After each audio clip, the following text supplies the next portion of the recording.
Welcome back to TLDR's daily briefing for Tuesday the 11th of March 2025. In today's episode, we cover the arrest of the former Philippine president, Tesla's stock crash, Greenland's election, and more. But first, major political developments in Syria.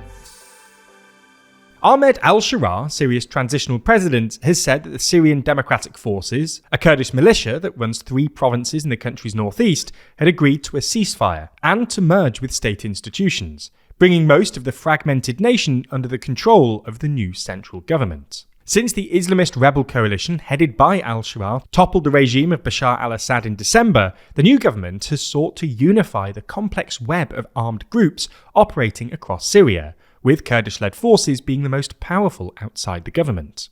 If implemented, the deal would bring border crossings, airports and oil fields in the region under the Syrian government's control, while Syrian Kurds would be granted broader constitutional rights, and hundreds of thousands of Kurds who were displaced during Syria's civil war would be allowed to return home. The agreement brings relief to both Kurds and Arabs in the northeast. For the Kurds, it alleviates the unsettling prospect of being at odds with a regime openly backed by Turkey, which has been in conflict with Kurdish insurgent forces for a few decades. At the same time, for the Arabs, it alleviates concerns that the Kurdish-led region could encounter threats not only from Turkey, but also from the central government. The agreement also marks a major victory for the government in Damascus in its quest to unify the country after ordering all armed groups in recent weeks to dissolve. Al-Sharaa has also faced challenges in establishing governmental authority throughout the country and in negotiating political settlements with various minority communities, particularly the Druze in southern Syria. The deal follows the horrific violence that erupted over the weekend in Syria's coastal regions. Last Thursday, Alawite loyalists of Assad ambushed a police patrol, triggering widespread clashes throughout the region, a predominantly Alawite area. For context, Alawites are a minority sect of Shia Muslims, for which the Assad family originated. According to estimates by human rights organisations, some 1,000 people were killed, which included hundreds of Alawite civilians. You're listening to TLDR's daily briefing. If you want more explainers on what's happening in the world, then you should check out TLDR's other channels.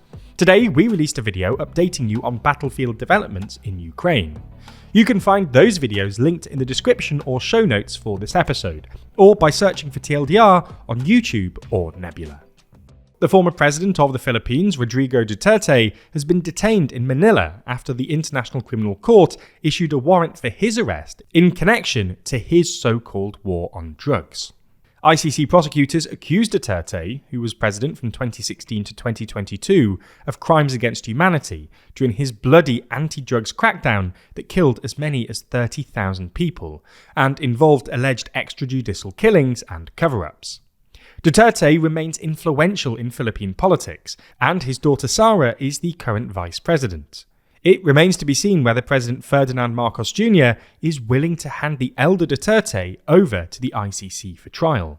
Previously, Marcos has said that he would not cooperate with the ICC, but the alliance between the Marcos and Duterte families has since collapsed, and Marcos's government later said it would cooperate. In other news, yesterday was a particularly bad day for the world's richest man, Elon Musk. His social media site X suffered major outages, which Musk said was a result of a massive cyber attack, and Tesla's share price continued to decline, suffering a more than 15% decline on Monday alone. It was Tesla's worst percentage loss since September 2020, and means the electric vehicle company has wiped out the gains it made following Donald Trump's election win last year. Tesla's share price has plummeted 55% from its post-election mid-December record high, and is down more than 40% year to date. Losses extended across the stock market as concern among investors over the economic effect of Trump's trade wars rises.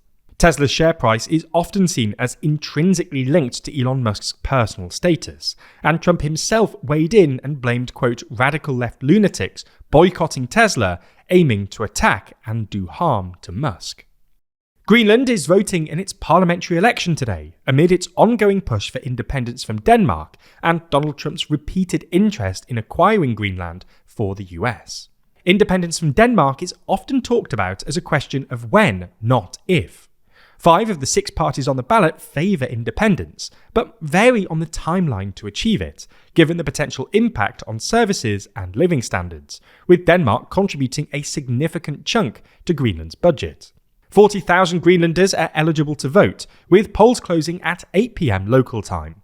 However, ballot counting could take weeks. A US federal judge has temporarily blocked the Trump administration's attempt to deport Mahmoud Khalil, a Palestinian activist who was arrested by Immigration and Customs Enforcement, or ICE, late on Saturday.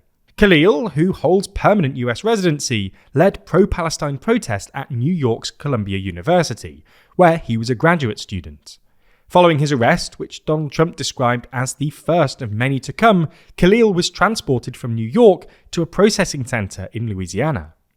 The Department of Homeland Security alleged that Khalil's activism was aligned to Hamas, the designated terrorist organization, and that the arrest was in line with executive orders signed by Trump on, quote, prohibiting anti-Semitism.